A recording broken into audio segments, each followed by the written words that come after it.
Cerita rakyat Sangkuriang adalah salah satu legenda yang berawal dari Jawa Barat. Cerita rakyat ini berkaitan dengan legenda Tangkuban Perahu, salah satu gunung berapi aktif di Jawa Barat.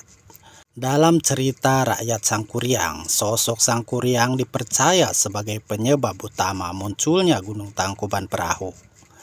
Kisah ini menceritakan kegagalan seorang pria bernama Sangkuriang untuk meminang seorang wanita bernama Dayang Sumbi. Pada zaman dahulu, tersebutlah kisah seorang putri raja di Jawa Barat bernama Dayang Sumbi. Dia mempunyai seorang anak laki-laki yang diberi nama Sangkuriang. Anak tersebut sangat gemar berburu. Dia berburu dengan ditemani oleh Tumang, anjing kesayangan istana. Sangkuriang tidak tahu bahwa anjing itu adalah titisan dewa dan juga bapaknya. Pada suatu hari, Tumang tidak mau mengikuti perintahnya untuk mengejar hewan buruan. Maka anjing tersebut diusirnya ke dalam hutan. Ketika kembali ke istana, Sangkuriang menceritakan kejadian itu pada ibunya. Bukan main marahnya Dayang Sumbi begitu mendengar cerita itu. Tanpa sengaja, dia memukul kepala Sangkuriang dengan sendok nasi yang dipegangnya. Sangkuriang terluka. Dia sangat kecewa dan pergi mengembara. Setelah kejadian itu, Dayang Sumbi sangat menyesali dirinya. Dia selalu berdoa dan sangat tekun betapa.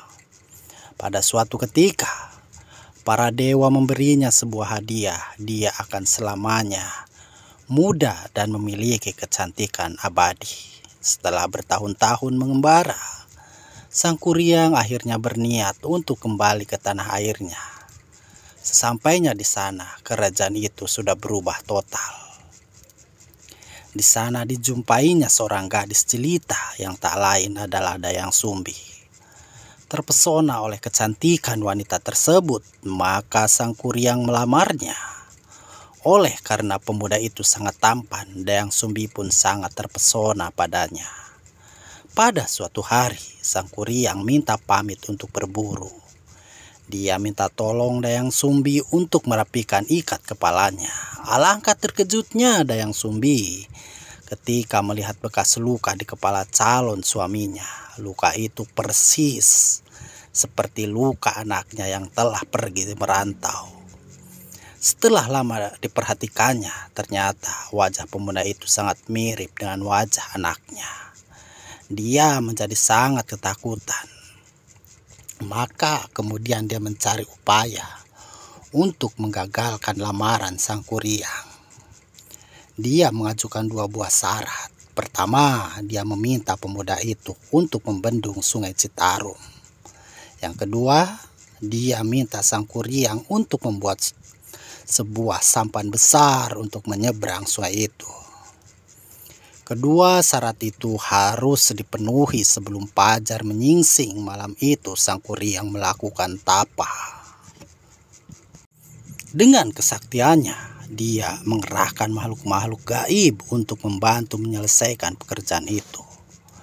Dayang Sumbi pun diam-diam mengintip pekerjaan tersebut. Begitu pekerjaan itu hampir selesai, Dayang Sumbi memerintahkan pasukannya untuk menggelar kain sutra berwarna merah di sebelah timur kota. Ketika menyaksikan warna memerah di timur kota, Sangkuriang mengira hari sudah selesai. Dia pun menghentikan pekerjaannya. Dia sangat marah. Oleh karena itu, berarti dia tidak dapat memenuhi syarat yang diminta Dayang Sumbi. Dengan kekuatannya, dia menjebol bendungan yang dibuatnya. Terjadilah banjir besar melanda seluruh kota. Dia pun kemudian menendang perahu besar yang dibuatnya. Perahu itu melayang dan jatuh menjadi sebuah gunung di bagian utara kota Bandung sekarang yang bernama Tangkuban Perahu. Selesai.